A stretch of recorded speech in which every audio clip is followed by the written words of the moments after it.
Hello, my name is Milette and I'm an oncology dietitian with Moncrief Cancer Institute and the lead culinary medicine instructor at UT Southwestern Medical School. And today I'm going to show you how to take vegetables and make your own delicious, nutritious vegetable stock. Let's begin. Why make your own vegetable stock? First big advantage is you are in control of what's in that stock. There's no additives, including extra salt or sodium. The second is you're going to cut down on food waste. Third, no additional cost. When choosing what to add to your stock, remember, you want to choose vegetables that are savory but neutral enough that they'll all blend well together. Remember, you're going to be using this stock as a basic element to add to another recipe later. So, what vegetables do we choose? Let's take a look.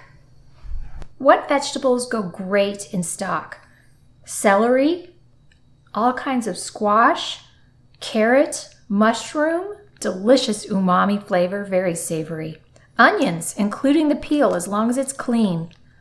Tomato, peppers. Now, one note about peppers, make sure you don't use the white or the seeds. They can get bitter in a broth. What vegetables should you avoid in stock? First off, you will want to avoid potatoes. Sweet potatoes and white potatoes both add a cloudiness to your broth, so they should be avoided.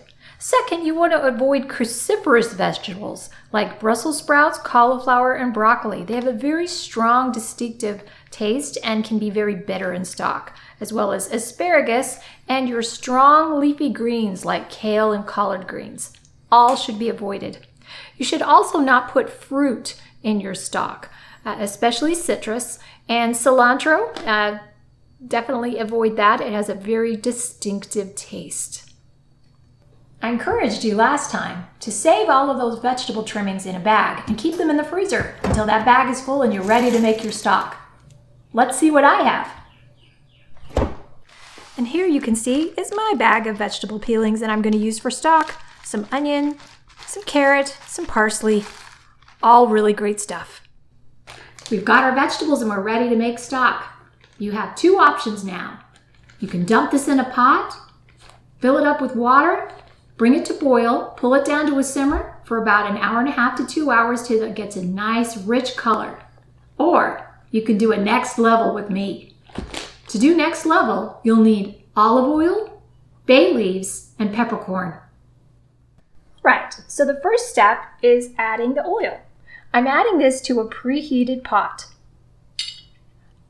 Always measure your oil.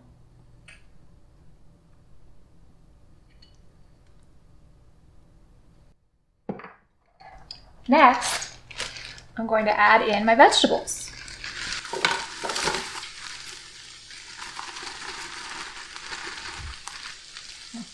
I love that sound.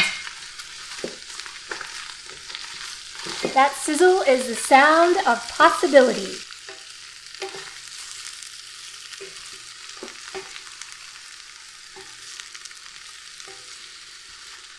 Now, we want to saute that or sweat these vegetables for about 3 to 5 minutes until they soften and they become fragrant. If you take the time to sweat or saute your vegetables before you add the water, this also will deepen the color of the broth.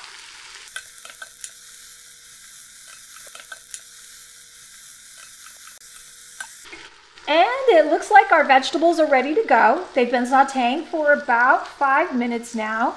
They're fragrant, they're softened. It's time to add the water. I'm going to add just enough water to cover the vegetables. Okay.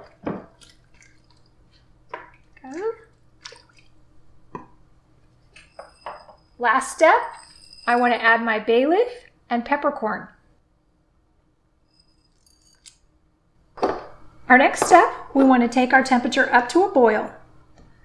Once it's boiling, we'll pull the temperature down to a simmer, let it set for 1.5 to 2 hours or until the broth is a nice, rich color. Once it gets to that point, we'll skim off the vegetables, take everything out, and store it. We can store it for about a week and a half in the refrigerator, or you can put it into freezer containers for up to 3 months in the freezer. And there we are. In a future video, I'm going to show you how to take vegetable broth and make a delicious rice dish. It's going to be full of flavor and nutrition.